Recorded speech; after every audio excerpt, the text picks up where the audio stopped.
Om Swastiastu. Perkenalkan, nama saya Nyoman Widiam Rizky Samkena dengan NIM 2215101025. Dan pada video kali ini saya akan membahas mengenai keamanan penggunaan komputer bersama di instansi pemerintahan. Nah, latar belakang pada kasus ini adalah penggunaan komputer bersama di instansi pemerintahan itu sering dilakukan untuk mengefisiensi sumber daya, tetapi tanpa adanya pengaturan keamanan yang tepat.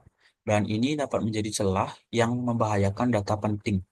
Dan dalam salah satu insiden, informasi login pegawai itu disalahgunakan untuk mengakses dokumen rahasia. Dan hal ini juga menunjukkan adanya kelemahan pada kontrol akses dan juga autentikasinya. Dan di situasi ini dapat menjadi ancaman kerahasiaan, integritas, dan keamanan dokumen penting milik instansi pemerintahan tersebut. Dan adapun resiko keamanan jika kita menggunakan komputer bersama. Nah, yang pertama yaitu adanya pencurian kredensial atau pencurian informasi login, di mana jika pegawai itu lupa logout ataupun menyimpan kata sandinya di browser, orang lain bisa dengan mudah menyalahgunakannya. Dan ini tentunya sangat berbahaya, terutama jika akun tersebut memiliki akses ke dalam dokumen rahasia ataupun dokumen penting milik instansi pemerintahan tersebut.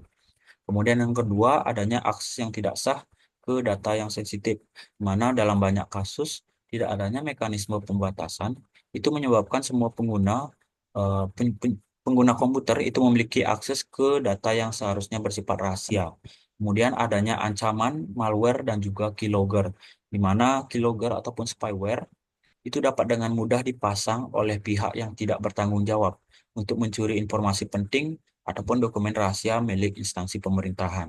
Dan yang terakhir, adanya kehilangan jejak aktivitas, di mana karena tidak adanya identifikasi pengguna yang jelas, karena kita menggunakan komputer bersama, maka sulit bagi kita untuk menentukan siapa yang melakukan tindakan tertentu pada komputer tersebut. Nah, kemudian terdapat tiga metode autentifikasi untuk melakukan keamanan pada komputer bersama tersebut. Di mana yang pertama, kita dapat melakukan autentikasi berbasis password atau berbasis kata sandi, di mana ketika setiap pengguna itu harus memiliki akun dengan kata sandi yang unik dan juga kuat. Nah, kata sandi ini dapat mengandung informasi kombinasi seperti huruf besar, huruf kecil, angka, dan juga simbol. Nah, ini adalah metode dasar yang mudah diterapkan tetapi harus dipadukan dengan langkah-langkah keamanan lainnya, seperti adanya autentikasi dua faktor, di mana selain kata sandi, kita dapat menggunakan autentikasi dua faktor yang mengharuskan pengguna memasukkan kode OTP yang dikirimkan ke perangkat mereka, seperti ponsel mereka. Nah, dengan cara ini, meskipun kata sandinya bocor, orang lain tetap bisa orang lain tetap tidak bisa mengakses akun tersebut tanpa adanya kode OTP tersebut.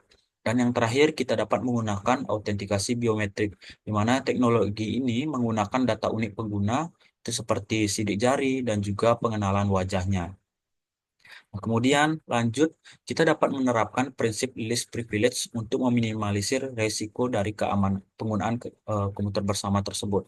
Yang pertama yaitu pengaturan hak akses, di mana pegawai itu hanya diberikan izin untuk mengakses aplikasi dan juga dokumen yang relevan dengan pekerjaannya. Kemudian yang kedua, kita dapat menggunakan akun yang terpisah, di mana setiap pegawai itu memiliki akun login masing-masing. Jadi sehingga aktivitas mereka itu dapat dimonitoring dengan jelas. Kemudian yang ketiga, kita dapat menggunakan log aktivitas atau monitoring aktivitas, di mana semua aktivitas di komputer itu harus dicatat dalam log. Dan jika terjadi pelanggaran, kita bisa melacak pelaku tersebut dengan mudah. Dan yang terakhir, kita dapat memisahkan data sensitif, di mana komputer itu ditempatkan di lokasi yang aman seperti server dengan akses terbatas dan hanya pengguna berwenang yang dapat mengakses eh, komputer tersebut. Nah, mungkin sekian dari saya tentang keamanan komputer bersama di instansi pemerintah. Mohon maaf bila terdapat kesalahan dalam penjelasan saya, dan akhir kata saya ucapkan terima kasih dan Om Santi Santi Santi. Om.